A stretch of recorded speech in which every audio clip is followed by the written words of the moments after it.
Hey, good day, folks. Welcome to another episode of Andrew's Life. Now, for those of you that have been watching my channel for any significant amount of time, in fact, if you've been watching my channel even the last couple of days, I have warned people against purchasing a brand new home, calling them pieces of junk, basically. And to I got a video of a family that purchased a brand new home 3 years ago. Now, this video was from 2 months ago in Cheatham County in North Carolina. Now, I'm assuming this is located in a smaller town, in one of those small good old boy type of communities. I'm not talking racially, I'm just talking how they do things in other aspects.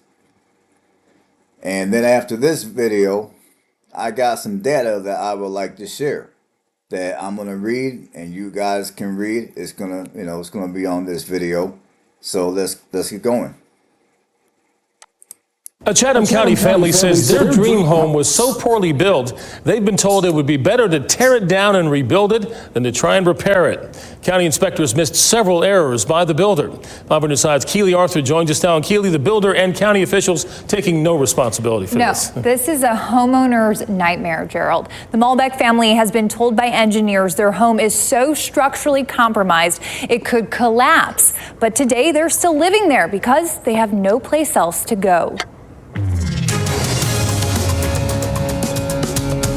It was supposed to be the house the girls would grow up in. You know, this is close to where I grew up. But now the Malbecs are just hoping the house, built 3 years ago, doesn't collapse. We fear, that failure is going to happen. Hopefully my family's not in the house if it does.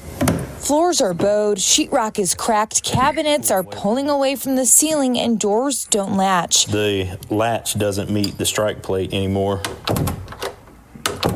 All symptoms of a bigger problem. These load-bearing walls also aren't supported on floor joists. The structural problems are so severe, the Malbecs have been told by engineers the house simply isn't worth fixing. They've all been confident, I can fix it.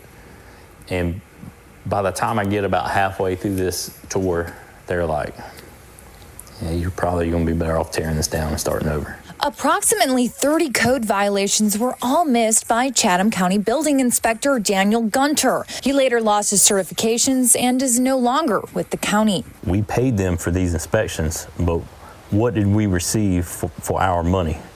It surely wasn't. All right, folks. I'm fairly sure there's a fair number of you out there that know what's going on already. But for those of you that are trying to figure it all out, I'm going to help you guys along. Now, for starters, and I've told you this on previous videos I made, I used to own a home in Tennessee. In fact, if you go back on my channel and you watch my video of Lewisburg, Tennessee, I think I made a couple of videos of Lewisburg. But if you go back and you watch my Lewisburg, Tennessee videos, I do drive you guys by the house I used to own there. And I believe I told you guys the story behind that particular house. But I'm going to refresh you guys real quick.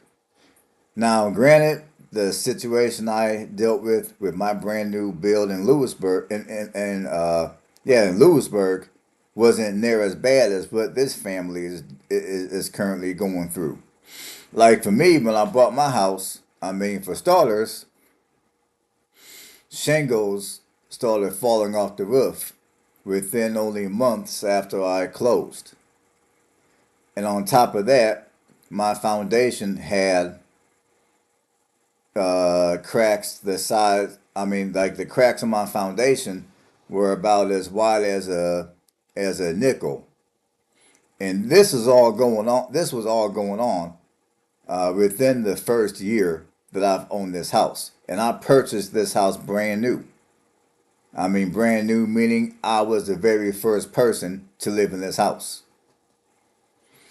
Now my house there did have some issues that haven't I been maybe a little bit more seasoned in home buying, I would have not bought the house in the first place. Now, I also hired a home inspector, just like now this guy, his situation was a little different. Now, I hired a private home inspector that I chose. Now, fast forwarding to today, I believe that that particular home inspector may have been in cahoots with the realtor, and therefore I got screwed over. So, like the house I had in Lewisburg, I mean, for one, it had foundation issues, shingles were falling off the roof, and on top of that, my air conditioner that same year during the summer ran out of Freon. Now, if you purchase a brand new air conditioning unit, it should not be out of Freon. That, older units may run out of Freon, but not a brand new one. So, making a long story short, the air conditioning unit that they installed at my house, I mean, not only was it a used unit, but it was discovered later that the unit was meant for an apartment, not a house. So, and of course, like I told you, it had structural issues. And then I noticed when I looked at the corners of my house, rather than all the corners being 90-degree angles, my corners were not 90-degree angles. I'll just leave it like that. And whenever you look at the corners of your house, every angle should be 90 degrees. If all your angles are more than or less than 90 degrees, it means they did a shoddy job building your house. And that's what was going on with my house I used to own in Lewisburg, Tennessee. I mean, let's keep going. Competent inspections. Molbeck asked the county for help, and while exchanging emails with officials, he says this email from the county's director of permitting and inspections was accidentally forwarded to him, reading, quote, "The framing issues appear to be fairly serious, and this was done recently. Obviously, be careful of anything you say to the homeowner." In a screen grab of another email Molbeck gave us, the director says Molbeck keeps asking if his home is safe. What I can do is write him back and state as of the date that Larry investigated his home that he did not feel his home was unsafe, meaning that failure was not considered imminent or extremely likely to occur within weeks, and adds his home is likely to become unsafe prior to the expected useful age. It sounds like the inspections department thinks structural failure is a possibility as well. Molbeck asked the builder Lindley Builders, Inc. repeatedly. Here's another thing. Now, for those of you that prefer to live in smaller communities, like I live in a smaller community currently, now one big downer about living in a small community is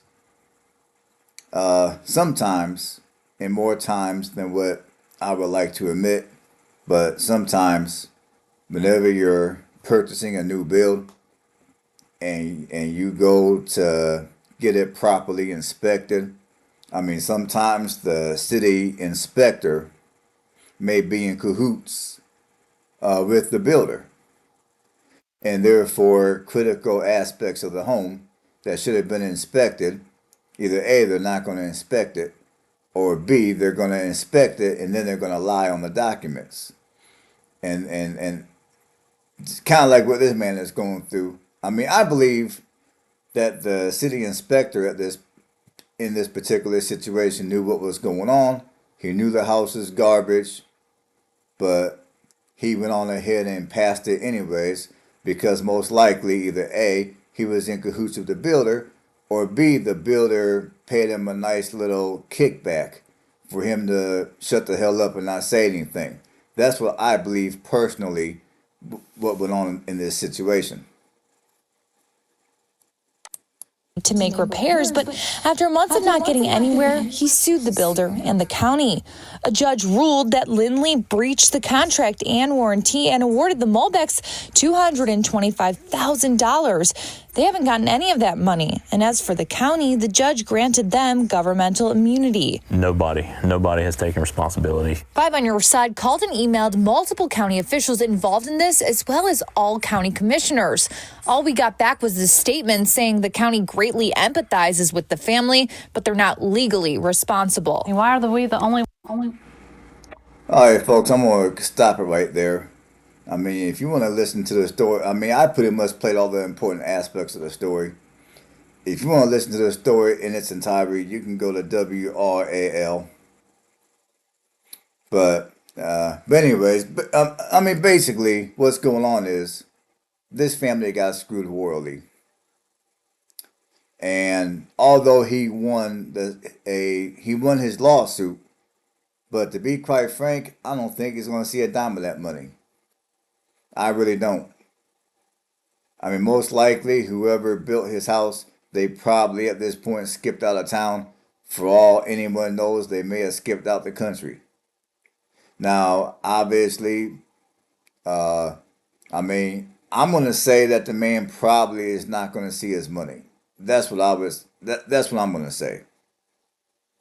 Even though you win a settlement, if the person on the other end doesn't have money, it's kind of like squeezing blood out of a freaking turnip. You ain't going to get a damn thing. And notice how the judge dismissed the county from the lawsuit. I mean, they got rid of the employee, but you know, the county wasn't on the hook. So basically, in a nutshell, these people are living in a house that what I would say is a beautiful looking piece of shit. That's basically what it boils down to. I wish them best of luck. Hopefully, for their sake and the sake of their children, the house doesn't fall in on them one day. I mean, it's a scary situation. It's frustrating. I can't even imagine how they feel at this point. So, anyhow, let's go to some data.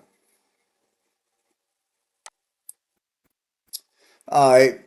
Now, this is by Real Estate Rich.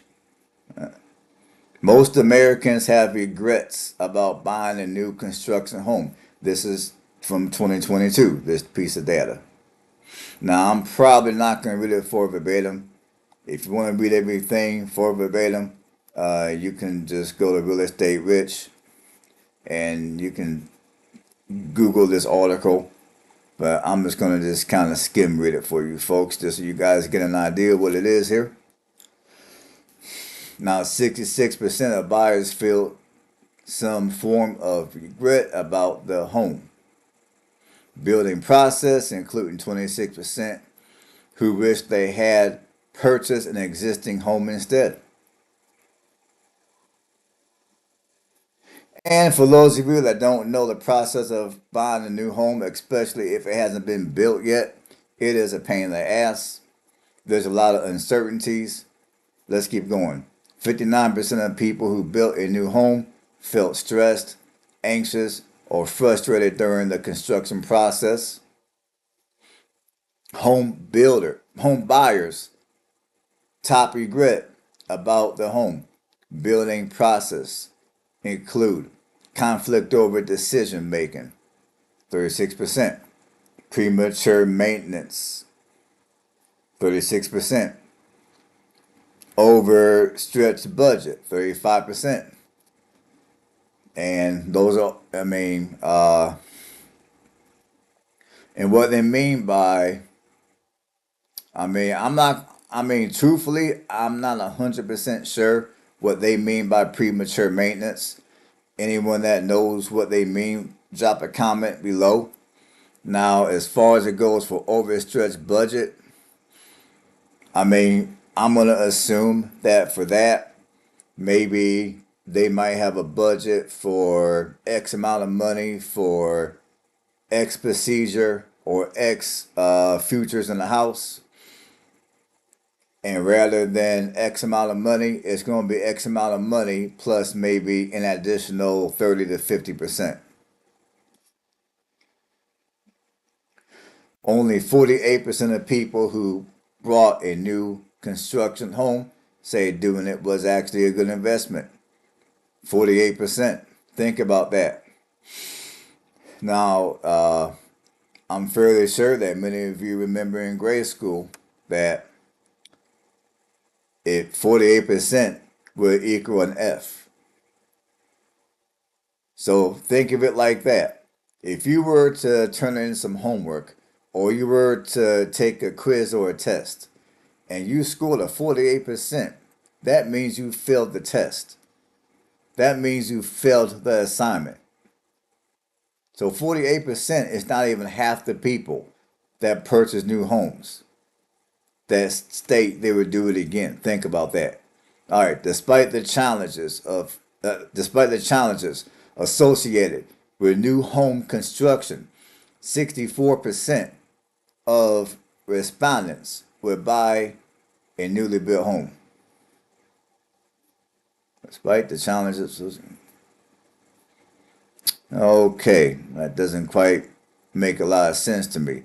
Despite, all right, up here they said 48% of people who bought a new construction home say doing it is actually a good investment. Despite the challenges associated with the new home construction, 64% of respondents would buy a newly built home again. That doesn't make any sense. Maybe somebody can help me explain that one. Moving forward, 32% would not recommend their builder or contractor to others. Now, look at it like this, 32%. For some of you, you're thinking 32%. That's below half. But think of it like this. Again, if you were to take a quiz or a test and you were to score a 68% on that particular test or exam, if it was grade school, you would get a D. If you were to take a state exam and you were to score a 68%, you would fail.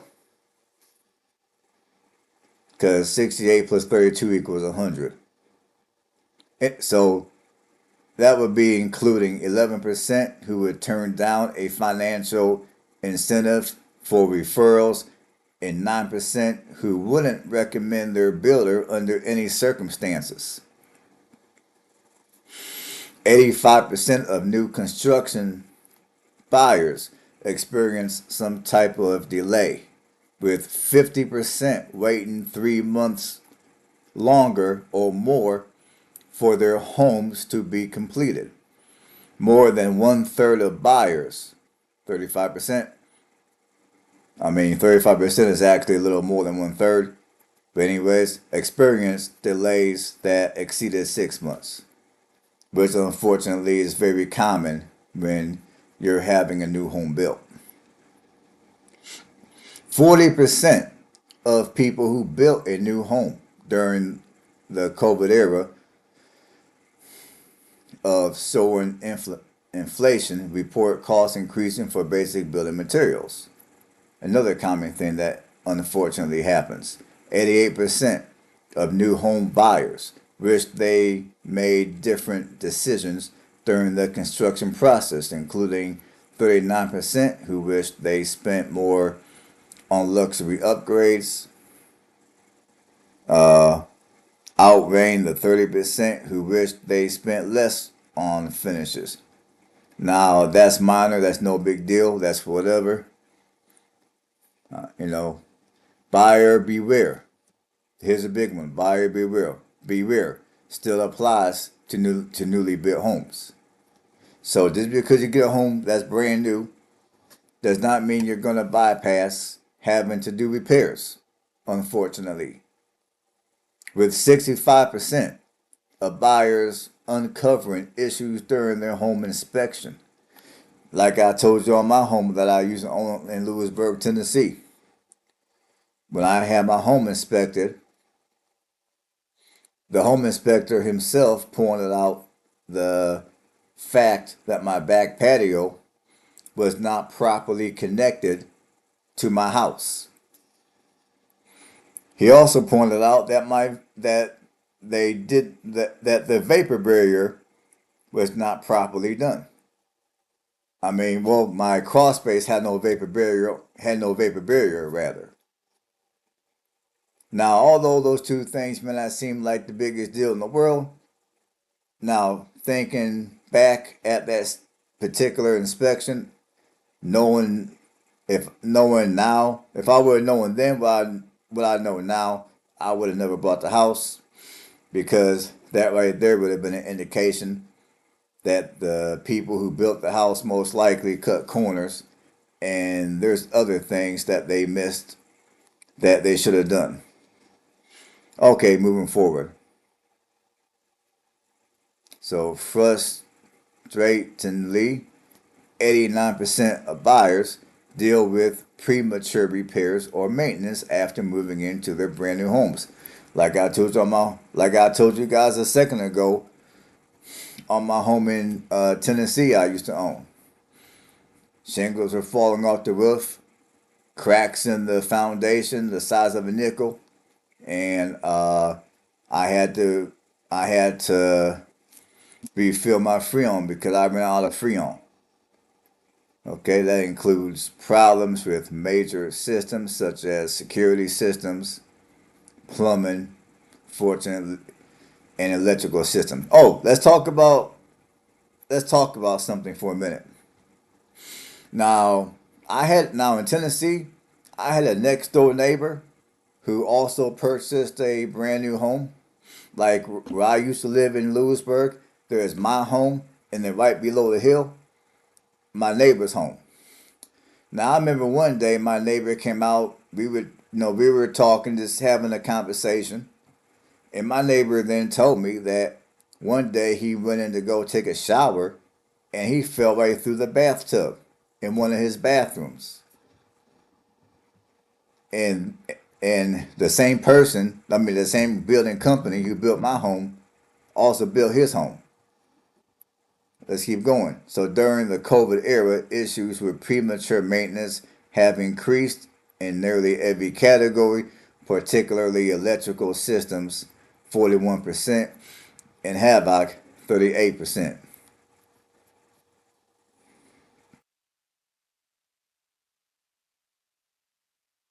Okay, the majority of new construction buyers have regrets.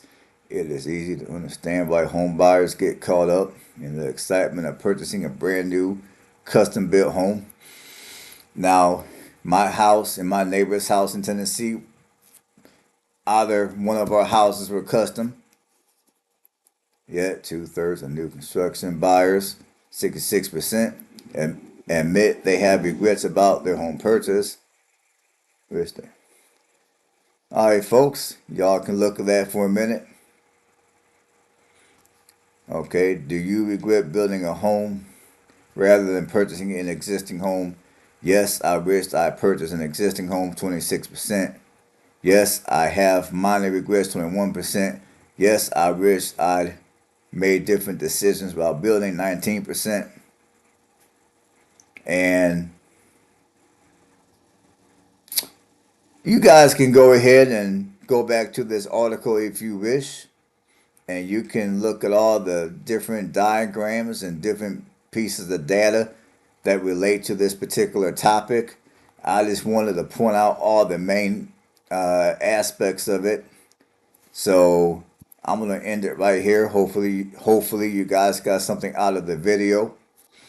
Just remember when you're going home shopping, just because you buy brand new construction does not mean you're gonna be exempt from repairs, because as you guys saw from the article, as you guys heard on that little news story, and as I've told you from my own personal experience, a new home is not going to exempt you from having to make repairs. So I'm going to end it right here. So y'all have a blessed one, and I will see you on the next one.